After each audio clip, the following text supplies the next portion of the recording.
네, 반갑습니다. 오늘은, 자꾸 부동산에서 이제 건축계획 만들어 달라 그래가지고, 이런 요청이 많죠. 그래서, 그럴 필요 없이 그냥 가르쳐 드릴게요. 가르쳐 드리겠습니다. 이게, 건축계획은 별거 아닙니다. 아무것도 아니니까 그냥 하시면 돼요. 간단하게 정리할게요. 간단하게. 건축계획가 중요하죠. 그 땅의 가용 면적을 파악하려면 이제 건축계획, 그 건축계획을 만들어서 그 토지를 이제 선택의 유무를 판단하는 중요한 이제 작업인 거예요. 그래서 이제 건축계획을 해야 되는 거죠. 그래서 아무나 건축계획을 만들기 위해서는 꼭 필요한 용어를 아셔야 되는데 토지 면적. 당연히 이거 알아야겠죠. 토지 면적. 토지 면적이 뭔지, 뭐 지역지구, 지역지구에 쓴다. 토지의 용도가 표시되어 있는 지역지구가 있는 거예요. 그래서 그 용도, 상업지역이냐, 주거지역이냐, 그겁니다. 어려운 거 아니에요. 간단해요. 상업지역이냐, 뭐, 자연녹지냐, 용도를 정해놓은 거죠. 모든 토지의 용도를 정해져 있습니다. 그 다음에, 건폐율, 건축면적, 연면적, 용적률, 뭐, 이런 게 있어요.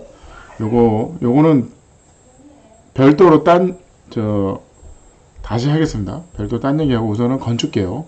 우선 아는 걸로 보고, 요 정도는 기본인 거죠. 건폐율, 용적률 알고 접근하셔야 됩니다. 그래서 이제 지역지구를 보시면 이런 거죠. 자연녹지 지역, 계획관리 전용주거지역. 자연녹지, 녹지가 있는 지역인 거죠. 그래서 시골에서 점점 도시로 가는 거죠. 자연녹지, 계획관리, 일반주거, 상업지역 이렇게 가는 거잖아요. 역 주변을 갈수록 상업지역이 많은 거죠. 그래서 그 용도가 있는 거예요. 지역지구에 따라서 건폐율, 용적률이 있습니다. 그러니까 지역에 따라서 건폐율, 용적률이 다른 거예요. 건폐율, 용적률이 다른 거죠. 그래서 준주거, 주거지역, 상업지역, 공업지역 그 용도가 정해져 있습니다. 지역에 따라 건폐율, 용적률이 다르기 때문에 지역이 뭐가 있는지를 알아야 되는 거예요. 그래서 이거 보시면 자연녹지 건폐율이 20%, 계획관리 40%, 1종, 2종 일반주거지역 60%, 3종 일반주거지역 50%, 준주거, 일반상업, 중심상업지역 이렇게 있는 거죠. 가만 보시면 시골에서 도시로 점점점 강남역으로 간다. 역 주변을 가면 갈수록 건폐율의 숫자가 높아지는 거예요. 그러니까 밀도가 높아지는 거죠. 밀도가 높아지는 겁니다. 그래서 건폐율이 높아지는 거예요. 건축 면적이 높아지는 거죠. 그 다음에 용적률도 마찬가지입니다. 자연녹지 지역은 80%, 계획관리 지역은 100%. 그러니까 계획관리 지역이 땅이 100평이면 용적률이 100. 100평만 지란 얘기죠. 용적률이 2종 일반 주거 지역의 용적률이 200%야. 그러면 내 땅이 100이야. 그러면 200평을 지으라는 거잖아요. 최대 용적률, 최대 능력, 그 건물의 능력치인 거죠. 지하층은 제외입니다. 지하층 제외. 지하층은 건폐율, 용적률이 다 안 들어갑니다. 지하층은 보너스라고 보시면 돼요. 그래서 지상만 얘기해요. 지상. 보이는 부분. 지하는 관심 없어요.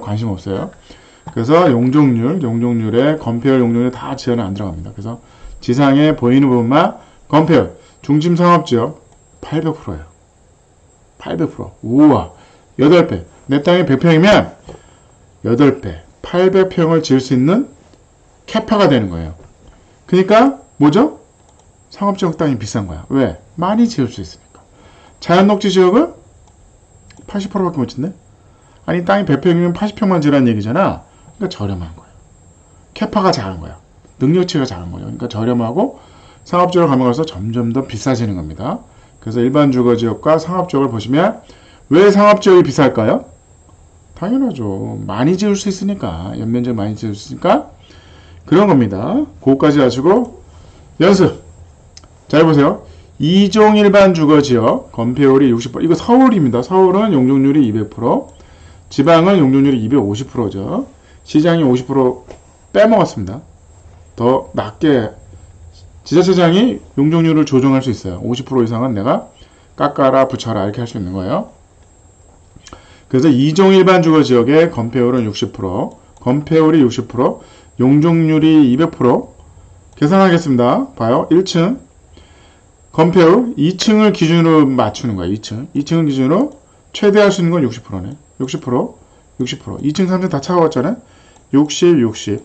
1층은 필로티, 주차를 해야 되니까, 건폐율을 다 못 찾아 먹잖아요. 그럼 30%만 하자고. 그러면 30, 60, 60. 나머지가 200%잖아요. 200%. 200%에 나머지가 50. 끝입니다. 이해하세요? 용적률이 최대치가 200%잖아. 200%. 200%니까. 한 층에 최대로 질 수 있는 게 건폐율이 60%니까 그냥 60%를 쓰세요. 60%, 60%. 1층은 절반만 하자고. 왜냐면 주차를 반을 해야 되니까. 2층에 절반만 하자고. 30%. 그러면 이걸 더해요. 30, 60, 60. 그럼 몇 프로죠? 몇 프로죠? 150%잖아.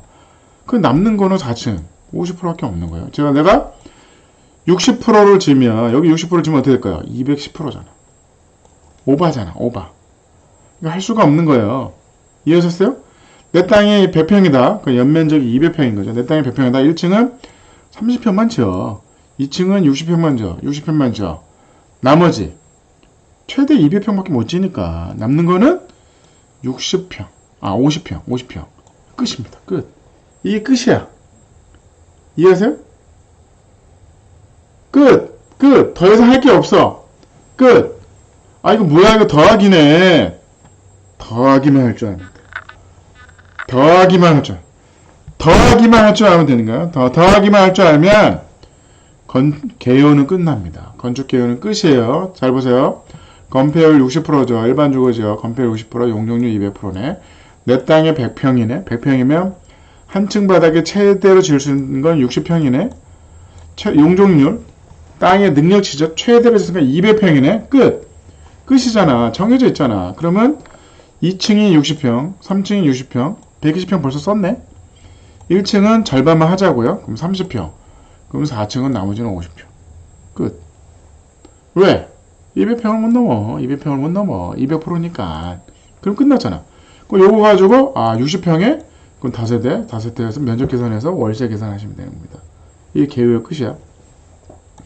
뭐 디테일하게 들어가면 여기 이제 개요가 뭐 계단이 면적이 전형이냐 공용이냐 이런 게 있는데 그건 다음 문제고 큰 틀에 층별 면적만 알아도 어느 정도 이 땅의 가치가 있는지를 감을 잡을 수 있잖아요. 이해하세요?